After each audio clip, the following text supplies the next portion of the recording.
2 నిమిషాల్లో ఒక company ఫండమెంటల్‌గా strong ఉందా?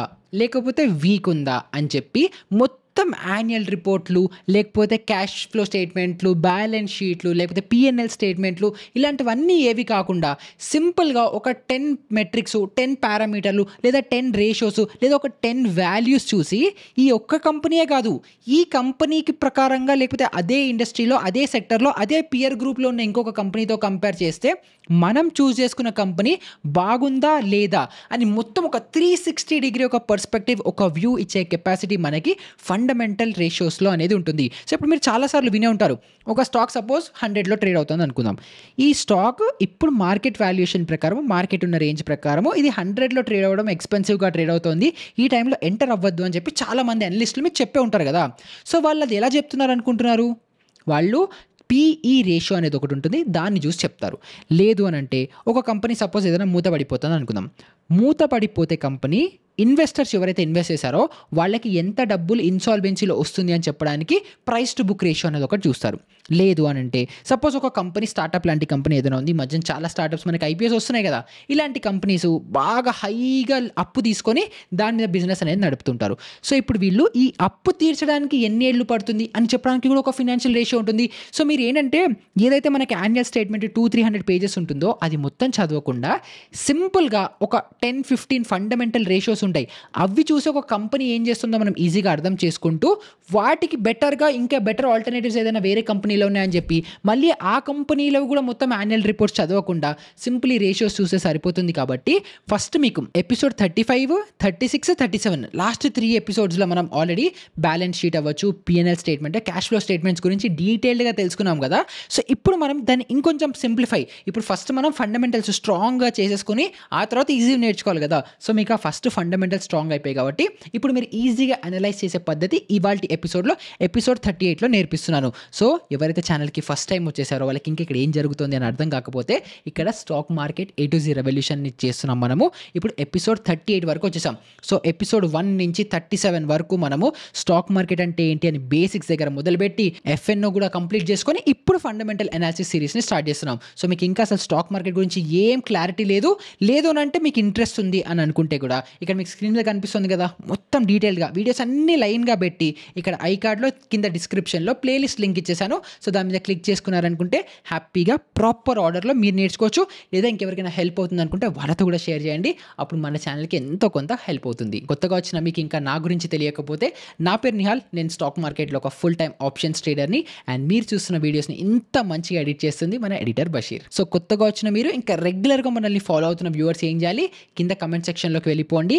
ఎపిసోడ్ 38 అని మీ అటెండెన్స్‌ని మార్క్ చేసేసుకోండి. తర్వాత మన stock market A to Z రెవల్యూషన్‌ని మొదలుపెట్టేద్దాం.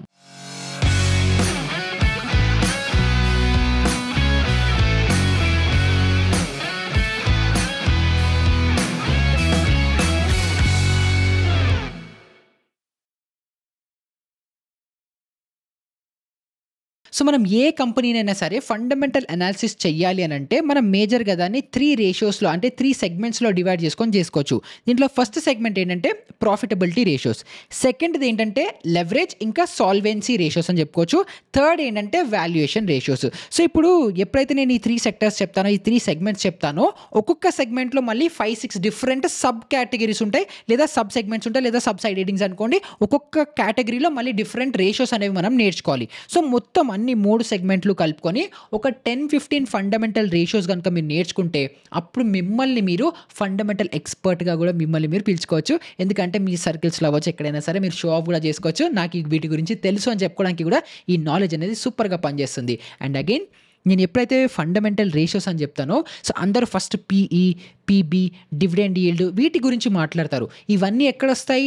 Valuation ratios. అంటే నేను ఇప్పుడు మీకు చెప్పిన ఏవైతే 3 సెగ్మెంట్స్ ఉన్నాయో అందులో లాస్ట్ థర్డ్ సెగ్మెంట్‌లో వస్తుంది. సో, మనం ఏం చేస్తాము? స్టెప్ బై స్టెప్ నేర్చుకుంటూ ముందరికెళ్తాం కాబట్టి మనం ఇప్పుడు ఫస్ట్ సెగ్మెంట్‌లో ఏవైతే ప్రాఫిటబిలిటీ రేషియోస్ ఉన్నాయో ఫస్ట్ వాటిని డిస్కస్ చేసుకొని అలా వన్ బై వన్ ముందరికెళ్దాం. సో, దీంట్లో ఫస్ట్‌ది ఏంటంటే గ్రాస్ ప్రాఫిట్ మార్జిన్. అంటే ఇప్పుడు మీ టోటల్ రెవెన్యూ ఎంతైతే ఉంటుందో దాంట్లో కాస్ట్ ఆఫ్ గూడ్స్ తీసేసి దాన్ని మొత్తాన్ని మనం రెవెన్యూతో డివైడ్ చేస్తే మనకి ఈ గ్రాస్ ప్రాఫిట్ మార్జిన్ అనేది వస్తుంది. నాకు తెలిసి ఏం అర్థం కాలేదని దీన్ని సింప్లిఫై చేస్తాను.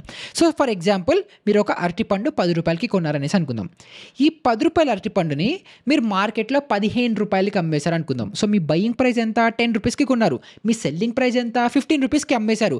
సో 15 రూపీస్ ఎంత అవుతుంది? మీరు సేల్ చేసిన అమౌంట్ కదా, అది మీ రెవెన్యూ అవుతుంది.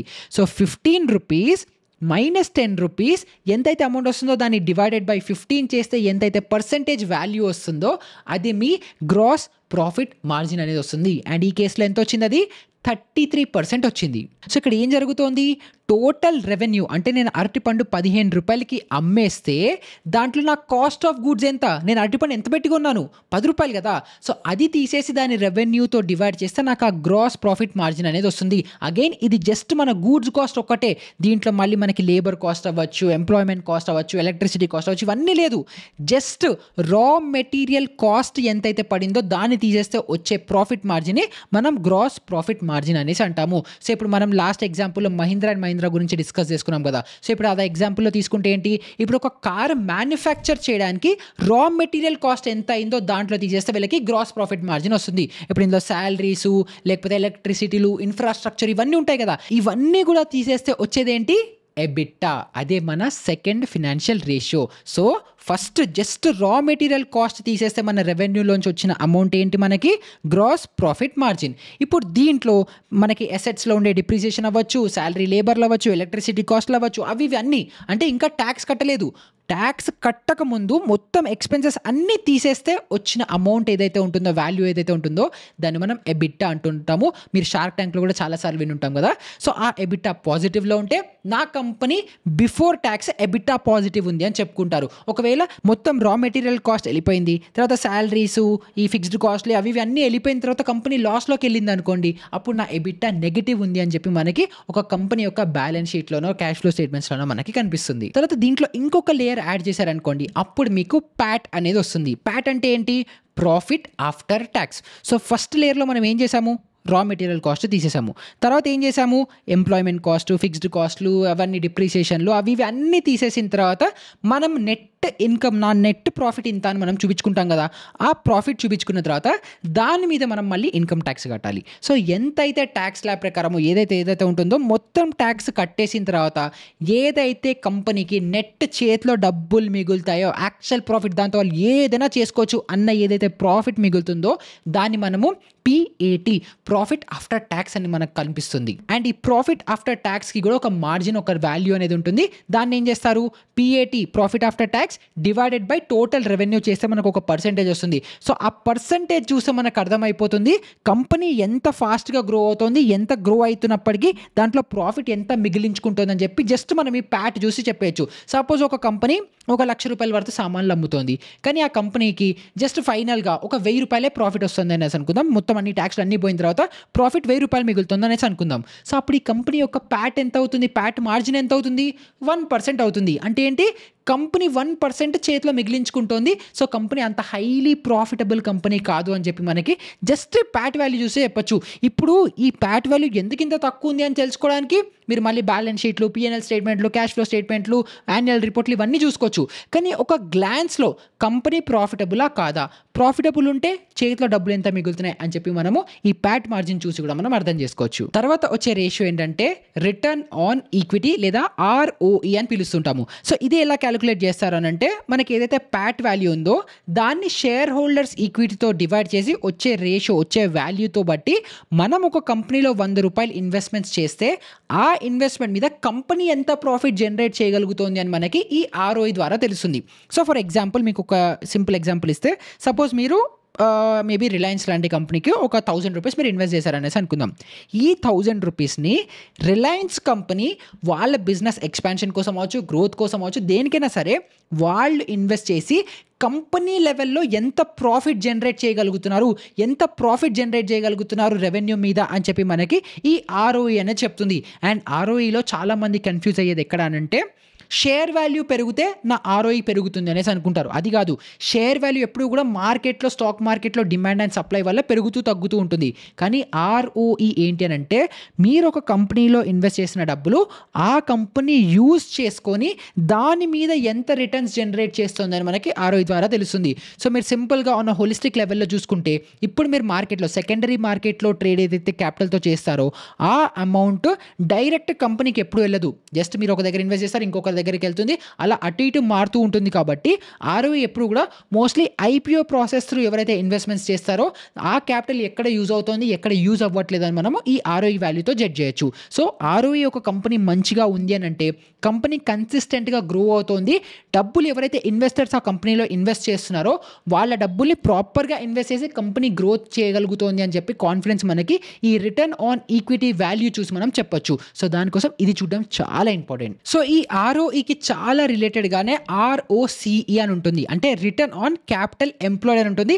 అది కూడా చాలా సిమిలర్ మెట్రిక్, అంటే కంపెనీ మన డబ్బులు తీసుకొని దాన్ని ఎంత మంచిగా ఎఫిషియెంట్గా యూజ్ చేస్తుందని చెప్పి ఆర్ఓఈ, ఆర్ఓసిఈ రెండింటి ద్వారా చెప్తుంది. సో రెండు కూడా ఎంత ఎక్కువ ఉంటే మీకు అంత మంచిది. సో సింపుల్గా అది అర్థం చేసుకుంటే చాలు. సో ఇవన్నీ కంపెనీ యొక్క ప్రాఫిటబిలిటీ రేషియోస్ సెగ్మెంట్ 1లో కవర్ అయిపోతాయి. సో ఇందులో మనం డిస్కస్ చేసుకున్న ఎబిటా అవ్వచ్చు, గ్రాస్ మార్జిన్స్ అవ్వచ్చు, ప్రాఫిట్ ఆఫ్టర్ ట్యాక్స్ అవ్వచ్చు, ఆర్ఓఈ అవ్వచ్చు, లేకపోతే రిటర్న్ ఆన్ ఈక్విటీ అవ్వచ్చు. ఇవన్నీ ఏంటి, ఎంత ఎక్కువ నెంబర్స్ ఉంటే అంత మంచిది. కానీ ఒక విషయం మీరు అర్థం చేసుకోవాల్సింది ఏంటంటే ఒక కంపెనీ, ఒక సెగ్మెంట్, ఒక కేటగిరీలో, ఒక ఇండస్ట్రీలో ఇంకొక ఇండస్ట్రీతో కంపేర్ చేయకూడదు. ఫర్ ఎగ్జాంపుల్ మీరు బ్యాంకింగ్ స్టాక్స్ తీస్తున్నారంటే దాని రిలేటెడ్ బ్యాంకింగ్ స్టాక్స్ యొక్క ఆర్ఓఈలు, లేకపోతే ప్రాఫిట్ మార్జిన్స్, లేకపోతే గ్రాస్ మార్జిన్స్, వాటితోనే మీరు కంపారిజన్ అనేది చేయాలి.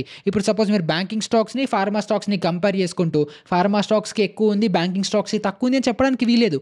ఎందుకంటే రెండు పనిచేసేది డిఫరెంట్ సెక్టర్స్లో, డిఫరెంట్ కేటగిరీస్లో. సో మీరు ఎప్పుడు కంపారిజన్స్ చేస్తున్నారనుకుంటే రెండు సిమిలర్ బ్రాంచెస్లో, సిమిలర్ ఇండస్ట్రీస్లో మీరు కంపారిజన్స్ అనేవి చేసుకోవచ్చు. సో ఇవన్నీ ఏమో మనకి కంపెనీ యొక్క ఫండమెంటల్గా ప్రాఫిటబుల్గా ఉందా లేదా అని ప్రాఫిటబిలిటీ వైపు చూసుకోవడానికి, ఎఫిషియెంట్గా కంపెనీ పనిచేస్తుందా లేదా అని తెలుసుకోవడానికి మనం ఈ ప్రాఫిటబిలిటీ రేషియోస్ అనేది మనం చెక్ చేసుకుంటున్నాం కదా. సో ఇప్పుడు నెక్స్ట్ స్టెప్లో మనము ఏదైతే లెవరేజ్ లేకపోతే సాల్వెన్సీ రేషియోస్ అని ఉంటాయో అవి నేర్చుకోవాలి. సో ఇవి ఎందుకు ఇంపార్టెంట్ అంటే ఇప్పుడు మనము ఇందాక సెగ్మెంట్ 1లో డిస్కస్ చేసుకున్న రేషియోస్ అన్నీ మనకి మంచిగా గ్రో అవుతూ ఏదైనా అవ్వచ్చు, కానీ అవి అలా గ్రో అవ్వడానికి కంపెనీ భయంకరమైన అప్పులు తీసుకుంటుంది అనుకోండి, లేకపోతే ఎక్కడో తప్పు జరుగుతుంది అనుకోండి, అవన్నీ మనకి ఈ లెవరేజ్ ఇంకా సాల్వెన్సీ రేషియోస్లో తెలుస్తాయి. కాబట్టి ఇవి కూడా మనం తెలుసుకోవడం చాలా ఇంపార్టెంట్, మనం అబ్జర్వ్ కూడా చేయాలి. దీంట్లో ఫస్ట్ రేషియో ఏంటంటే debt to equity ratio. So మనము బ్యాలెన్స్ షీట్ నేర్చుకునేటప్పుడు ఒక ఇంపార్టెంట్ కాన్సెప్ట్ నేర్చుకున్నాం, మీ అందరికీ గుర్తుందో లేదో, ఈక్విటీ షేర్ క్యాపిటల్ అనేసి నేర్చుకున్నాం. అంటే ఏంటి, అసెట్స్, లయబిలిటీస్ ఈ రెండు బ్యాలెన్స్ అవుట్ అయిపోయి ఏవైతే పోతాయో అవి పోయిన తర్వాత ఎంతైతే మిగులుతుందో అది యాక్చువల్గా షేర్ హోల్డర్స్ యొక్క నెట్వర్త్, లేకపోతే ఆ కంపెనీ యొక్క నెట్వర్త్. ఒక కంపెనీ సపోజ్ ఇన్సాల్వెన్సీకి వెళ్ళిపోయింది, కంపెనీ మునిగిపోయింది అని అంటే డెట్స్ లేకపోతే మన లయబిలిటీస్, అసెట్స్ రెండు మ్యాచ్ అయిపోయిన తర్వాత ఎంతైతే మిగులుతుందో అది యాక్చువల్గా టేక్ హోమ్ ప్రాఫిట్, లేకపోతే అది యాక్చువల్ వెల్త్ ఆ కంపెనీది అని చెప్పి మనం అనుకున్నాం కదా. సో ఇప్పుడు ఈ వెల్త్ ఏదైతే మిగిలిందో దీని ప్రపోర్షనేట్గా కంపెనీకి డెట్ ఎంత ఉంది, అప్పులు ఎంత ఉన్నాయి అని చెప్పి మనకి డెట్ టు ఈక్విటీ రేషియోతో చెప్తుంది. ఫర్ ఎగ్జాంపుల్ ఈ ఈక్విటీ షేర్ క్యాపిటల్ ఒక 10 లక్షలు ఉందనేసి అనుకుందాం. కంపెనీ యొక్క డెట్ అంటే అప్పులన్నీ కలిపి ఇంకొక 10 లక్షలు ఉన్నాయనేసి అనుకుందాం. అప్పుడు ఏమవుతుంది, 10/10 అయ్యి 1 వస్తుంది రేషియో. 1 వచ్చిందంటే కంపెనీకి ఎంతైతే అప్పులు ఉన్నాయో కంపెనీకి మిగిలిన బుక్ వాల్యూ నెట్వర్త్ కూడా అంతే ఉంది అని చెప్పి మనకు చెప్తుంది. అండ్ అది ఒక మేజర్ రెడ్ ఫ్లాగ్. లేకపోతే 1 ఉన్నా ఓకే, మేనేజ్ అవుతుంది, ఎక్కువ నష్టపోరు, స్టిల్ కంపెనీ నడుస్తుంది అని అనుకోవచ్చు. కానీ సపోజ్ ఇది 1 కంటే ఎక్కువ ఉంది, 1.5 ఉంది, 2 ఉంది, అలా ఏదైనా ఉందనుకోండి, అప్పుడు ఈ కంపెనీ అస్సలు మంచిది కాదు అని మనం జడ్జ్ చేసుకోవాలి. కానీ అలా కాకుండా 1 కంటే తక్కువ ఉంది అంటే ఏంటి, company equity share capital suppose ఒక 10 లక్షలు ఉంది, డెట్ 5 లక్షలే ఉంది అనుకుందాం. సో అప్పుడు ఏమవుతుంది, మన రేషియో 0.5 అవుతుంది.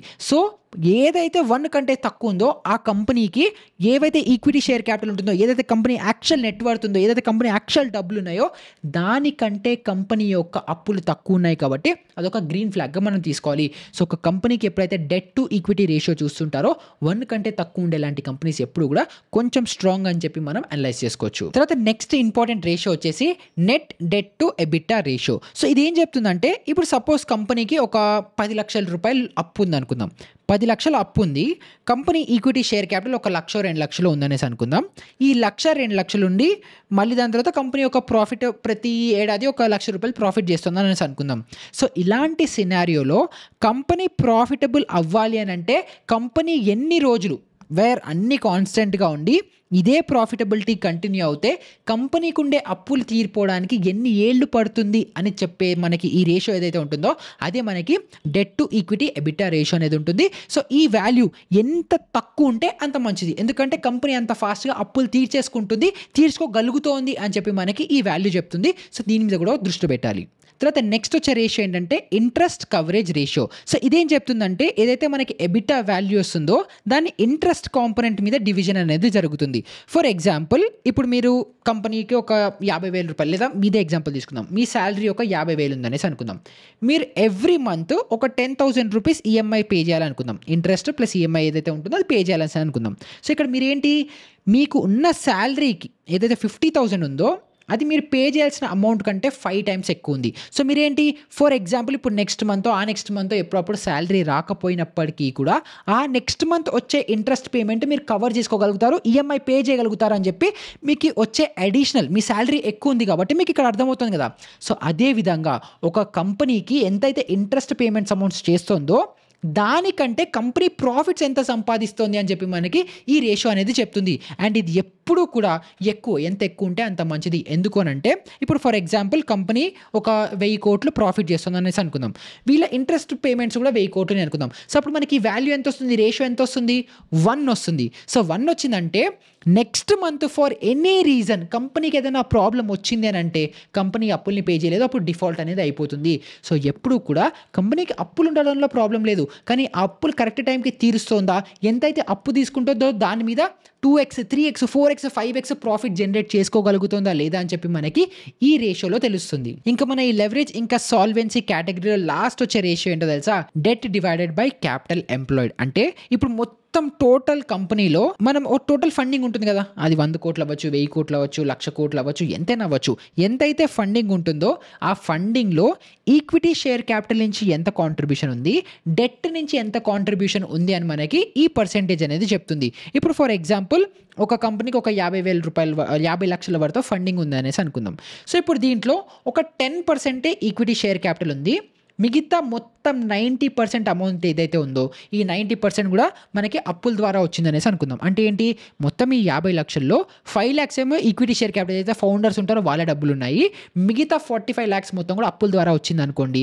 అప్పుడు మనకి ఏదైతే 95% డెట్ పోర్షన్ కనిపిస్తుందో ఈ కంపెనీ హై డెట్లో ఉంది, హై రిస్క్ కేటగిరీలో అని చెప్పి మనం జస్ట్ ఈ పర్సెంటేజ్ చూసి మనం అనలైజ్ అనేది చేసుకోవచ్చు. సో ఇప్పుడు మనం ఏవైతే డిస్కస్ చేసుకున్నామో ఇవి చాలా క్రూషియల్, ఎందుకంటే కంపెనీకి అప్పులు ఎక్కడి నుంచి వస్తున్నాయి, ఆ అప్పులకి ఎంత పర్సెంటేజ్లో ఉంది, ఇంట్రెస్ట్ కాంపోనెంట్స్ ఎంత ఉన్నాయి, వాటి పేమెంట్స్ ఎలా చేస్తున్నారు, కంపెనీలో డెట్ స్ట్రక్చర్ ఎలా ఉంది అని చెప్పి కంపెనీకి ఏదైనా చిన్న ప్రాబ్లం వచ్చినా కూడా కంపెనీకి ఎలాంటి ప్రాబ్లమ్స్ వస్తాయి, షేర్ హోల్డర్స్కి ఎలాంటి ప్రాబ్లమ్స్ వస్తాయని చెప్పి మనకి ఈ సెగ్మెంట్లో మనం డిస్కస్ చేసుకున్న ఈ ఫార్ములాస్ లేకపోతే ఈ రేషియోస్ మనం చూసి మనం గెడ్జ్ అనేది చేసుకోవచ్చు. సో ఈ పార్ట్ కూడా క్లియర్ అయిపోతే నెక్స్ట్ మనకి మోస్ట్ ఇంట్రెస్టింగ్ కాంపోనెంట్ అయిన వాల్యుయేషన్ రేషియోస్ అనేది వస్తాయి. సో దీంట్లో కూడా ఫస్ట్ రేషియో వచ్చేసి పిఈ రేషియో, అంటే price to earnings ratio. So ఇప్పుడు దీనికి చాలామంది చాలా రకాల డెఫినేషన్స్ ఇస్తుంటారు, ఒక్కొక్కలాగా ఎక్స్ప్లెయిన్ చేస్తుంటారు, బట్ నేను నాకు అర్థమైన దాంట్లో ఈజీగా మీకు ఎక్స్ప్లెయిన్ చేయడానికి ట్రై చేస్తాను. సో పి రేషియో చాలా సింపుల్గా మీకు చెప్పాలి అని అంటే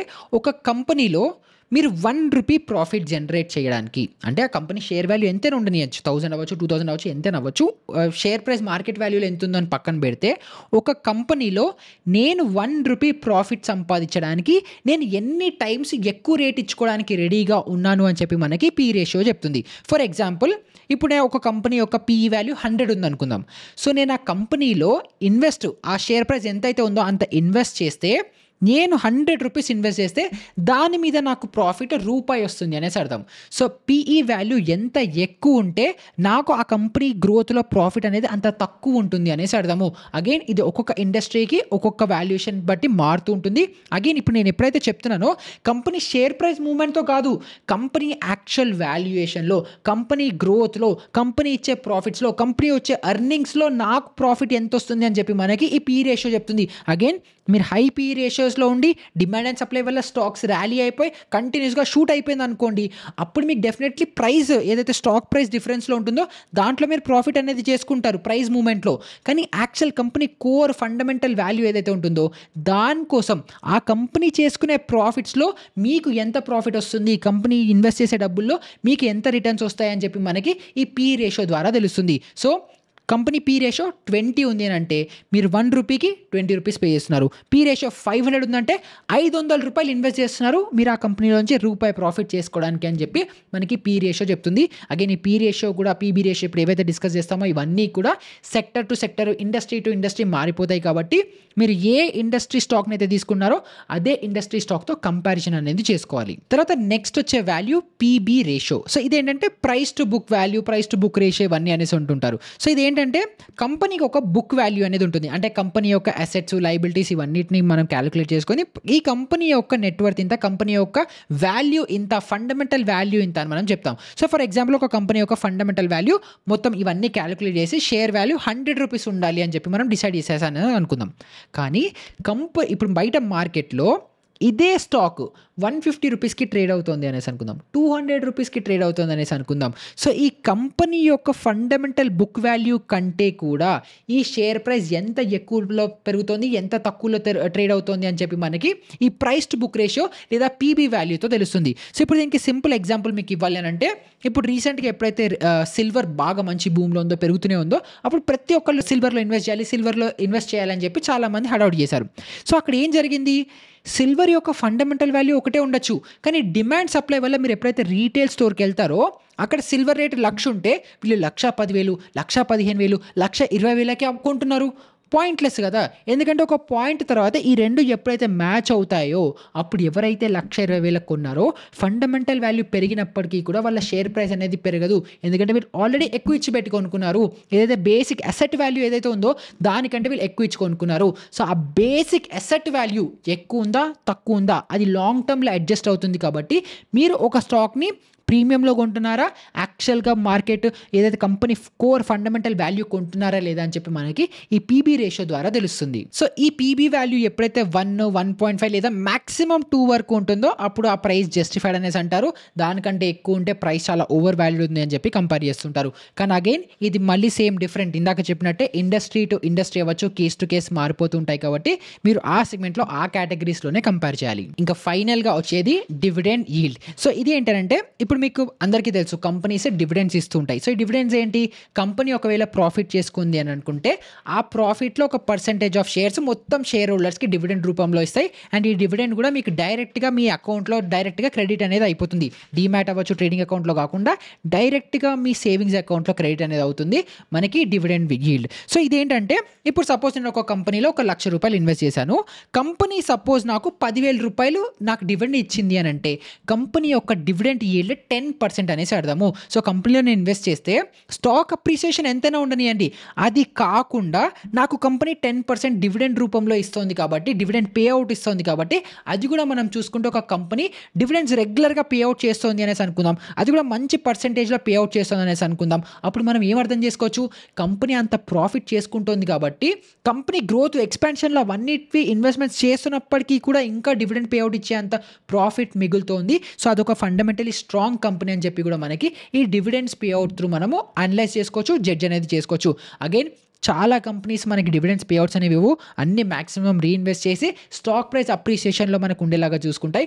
బట్ చాలా కంపెనీస్ ఇప్పటికీ కూడా కొన్ని మంచి 15-20 గుడ్ ఫండమెంటల్ స్ట్రాంగ్ కంపెనీస్ ఏవైతే డివిడెండ్ పే అవుట్స్ ఇస్తాయో సో ఆ కంపెనీస్ బట్టి డివిడెండ్ పే అవుట్స్ని మనం చూసుకొని కూడా ఒక కంపెనీ స్ట్రాంగ్గా వీక్ అని కూడా మనం జడ్జ్ చేసుకోవచ్చు. సో మేజర్గా ఒక కంపెనీని చూసి కంపెనీ మంచిదా కాదా అని అనలైజ్ చేసుకోవడానికి ఇప్పుడు నేను ఏవేవైతే మీకు ఫినాన్షియల్ రేషియోస్ మీకు ఇక్కడ స్క్రీన్ మీద కనిపిస్తుండొచ్చు 3 డిఫరెంట్ సెగ్మెంట్స్లో, ఈచ్ డిఫరెంట్ సెగ్మెంట్లో ఈచ్ డిఫరెంట్ రేషియోని ఏది చూసుకోవాలని చెప్పి మీకు క్లారిటీ వచ్చిందని అనుకుంటున్నాను.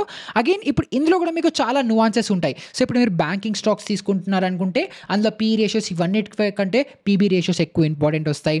లేదు ఒకవేళ ఇన్సూరెన్స్ స్టాక్స్ తీసుకుంటున్నారు అనుకుంటే దాంట్లో సాల్వెన్సీ రేట్స్, ఇన్సాల్వెన్సీ రేట్స్ అని ఉంటాయి, అవి చూసుకోవాల్సి వస్తుంటుంది. సో అగైన్ ఈచ్ సెక్టర్కి మళ్ళీ దాంట్లో కూడా డిఫరెంట్ ఫినాన్షియల్ రేషియోస్ మేజర్గా కీ ఫ్యాక్టర్ అనేది ప్లే చేస్తూ ఉంటాయి. బట్ హోలిస్టిక్‌గా ఒక కంపెనీ ఫండమెంటల్‌గా గుడ్డా, బ్యాడా అని తెలుసుకోవడానికి ఏవేవి మనం చూడాలి అన్న మేజర్ మోస్ట్ ఇంపార్టెంట్ ఇలా స్టార్ మార్క్ పెట్టుకొని మిస్ అవ్వకుండా ఉండేలాంటి ఫినాన్షియల్ రేషియోస్ అయితే మీకు ఇక్కడ స్క్రీన్ మీద కనిపిస్తున్నాయి కదా! ఇవన్నీ మీరు చూడాలి. అగైన్ డోంట్ వరీ ఇవే రేషియోస్ ఎగ్జాక్ట్‌గా మనం స్క్రీనర్ వెబ్‌సైట్‌ని ఓపెన్ చేసుకొని ఫినాన్షియల్ రిపోర్ట్స్, స్టేట్మెంట్లు అవి ఇవి అన్నీ పక్కన పెట్టి సింపుల్‌గా ఒక 5 నిమిషాల్లో ఒక స్టాక్‌ని ఫండమెంటల్‌గా ఎలా అనలైజ్ చేసుకోవచ్చు అని చెప్పి నెక్స్ట్ వీడియోలో ఎక్స్‌ప్లెయిన్ చేస్తాను. బట్ అగైన్ ఒక విషయం గుర్తుపెట్టుకోండి. ఈ వీడియోస్ లాంగ్‌గా ఉండొచ్చు, లెంథీగా ఉండొచ్చు. 15-20 మినిట్స్ నేను టైం తీసుకొని మీకు ఎక్స్‌ప్లెయిన్ చేస్తుండొచ్చు. ఎందుకంటే ఏది ఎక్కడ ఎలా ఉందో మీకు డీటెయిల్డ్‌గా ఎక్స్‌ప్లెయిన్ చేయాలి కాబట్టి. కానీ ఒక్కసారి మొత్తం అర్థం చేసేసుకున్నారనుకోండి, అప్పుడు మీకు క్విక్‌గా 2 నిమిషాల్లో మీరే చెప్తారు ఒక కంపెనీ బెస్టా, ఒక కంపెనీ బ్యాడా అని చెప్పి సర్ఫేస్ లెవెల్ అండర్‌స్టాండింగ్ రావడానికి కూడా మీరు ఈజీగా వచ్చేస్తారు. సో మీరు ఎంత ప్రాక్టీస్ చేసి, ఎంత అనలైజ్ చేస్తే మీకు అంత బెటర్. అగైన్ నేను ఎప్పుడెప్పుడైతే ఈ వీడియోస్ చేస్తూ ఉంటానో ఇవన్నీ మీకు మార్కెట్‌లో ఇలాంటివి కొన్ని కాన్సెప్ట్స్ ఉంటాయి అని మీకు ఇంట్రొడక్షన్ కోసం నేను ఏ టు జీ సిరీస్ చేస్తున్నాను. అగైన్ జస్ట్ పీఈ అంటే ఏంటి? పీబీ అంటే ఏంటి? ఆర్ఓఈ అంటే ఏంటి? ఆర్ఓసీఈ అంటే ఏంటి? డెట్ టు ఈక్విటీ రేషియోస్ ఏంటి అని చెప్పి ఒక్కొక్క సింగిల్ ఎలిమెంట్‌కి కూడా మళ్ళీ 30 మినిట్ వీడియోస్ చేయొచ్చు తెలుసా? సో నేను అంత డెప్త్‌లోకి వెళ్ళట్లేదు. మీకు ఏ టు జీ సిరీస్‌లో ఇలాంటి ఒక కాన్సెప్ట్ ఉంటుందని మీకు అవేర్‌నెస్ క్రియేట్ చేయడం చాలా ఇంపార్టెంట్ కాబట్టి మీకు సబ్జెక్ట్ ఇస్తున్నాను, నడ్జిచ్చి వదిలేస్తున్నాను. సో ఎప్పుడైతే మన ఏ టు జీ సిరీస్ ఎండ్ అయిపోతుందో అప్పుడు మీకు నిజంగా ఇంట్రెస్ట్ ఉంది, మీరు ఇంకా నేర్చుకోవాలి అనుకుంటే దీంట్లో కూడా మనం డెప్త్‌కి వెళ్ళి ఇన్ డెప్త్ అనాలిసిస్ మనం నేర్చుకుంటూ ఇంకా ఫర్దర్‌గా మన నాలెడ్జ్‌ని మనం బూస్ట్ అనేది కూడా చేసుకోవచ్చు. కాబట్టి ఇప్పుడు ఏదైతే ఇస్తున్నానో ఇది మొత్తం గ్రాస్ప్ చేసుకోండి. మీ హోంవర్క్ మీరు ఎంత చేసుకుంటే మీరు అంత బెటర్ ట్రేడర్‌గా, అంత బెటర్ ఇన్వెస్టర్‌గా, అంత బెటర్ మార్కెట్ పార్టిసిపెంట్‌గా అనేది అవ్వగలుగుతారు. సో వీడియో వాల్యుబుల్‌గా అనిపిస్తే ఇది ఎవరికైతే హెల్ప్ అవుతుంది అనుకుంటున్నారో వాళ్ళతో దయచేసి షేర్ చేయండి. అండ్ మనం 38th ఎపిసోడ్‌లో ఉన్నాం, 38లో. సో స్లోగా మన సిరీస్ కూడా ఎండ్ అయిపోతుంది. సో నెక్స్ట్ సిరీస్ కూడా మీకు దేని గురించి కావాలి, నెక్స్ట్ ఫాలో అప్ వీడియోస్ కూడా దేని గురించి కావాలో కూడా మీకు ఇంకేమైనా సజెషన్స్ ఉన్నాయి, ఫీడ్‌బ్యాక్స్ ఉన్నాయి అనుకుంటే కింద కామెంట్ సెక్షన్‌లో వేయండి. ఎందుకంటే మాక్సిమం ఇంకొక 4-5 వీడియోస్‌లో మన ఏ టు జీ సిరీస్ ఎండ్ అయిపోతుంది. సో నెక్స్ట్ సిరీస్ మీకు దేని మీద కావాలి, లేకపోతే వీటి మీద ఫాలో అప్ వీడియోస్ కావాలా కూడా మీకు మొత్తం కామెంట్స్ ఏవైతే ఉన్నాయో కింద కామెంట్ సెక్షన్‌లో మెన్షన్ చేయండి. డౌట్స్ ఉంటే డిస్క్రిప్షన్‌లో టెలిగ్రామ్ లింక్ ఉంటుంది, అక్కడికి వచ్చి మీరు అడగచ్చు. అగైన్ మీరు ఎంత డౌట్స్ అడిగి మనం కలిసికట్టుగా ఎంత నోట్స్ ఎక్స్చేంజ్ చేసుకొని నేర్చుకుంటే మనం అంత బెటర్ మార్కెట్ పార్టిసిపెంట్ అనేది అవుతాము. So A to Z series చాలా కష్టపడి 38 వీడియోస్ వరకు వచ్చాము. 40+ వీడియోస్ వరకు ఏమో అయి క్లోజ్ అవుతుంది. కాబట్టి నేను ఎంత ప్యాషనెట్‌గా, డ్రివెన్‌గా మీ అందరికీ నేర్పిస్తున్నానో మీరు కూడా సబ్జెక్ట్ అంతా నేర్చుకొని మీరు సక్సెస్‌ఫుల్ అవుతే నేను కూడా గెలిచాను అన్న ఫీలింగ్ నాకు వస్తుంది. కాబట్టి మొత్తం వాల్యూని మొత్తం డిరైవ్ చేసుకోండి, మంచి బెటర్ మార్కెట్ పార్టిసిపెంట్ కావండి. సో నెక్స్ట్ వీడియోలో మనము స్క్రీనర్ వెబ్‌సైట్‌ని యూజ్ చేసుకొని ఒక కంపెనీ యొక్క ఫండమెంటల్ అనాలిసిస్ చాలా ఫాస్ట్‌గా, క్విక్‌గా ఎలా చేసుకోవాలో నేర్చుకుందాం. సో నెక్స్ట్ వీడియోలో కలుసుకుందాం. అప్పటి వరకు గుడ్ బై.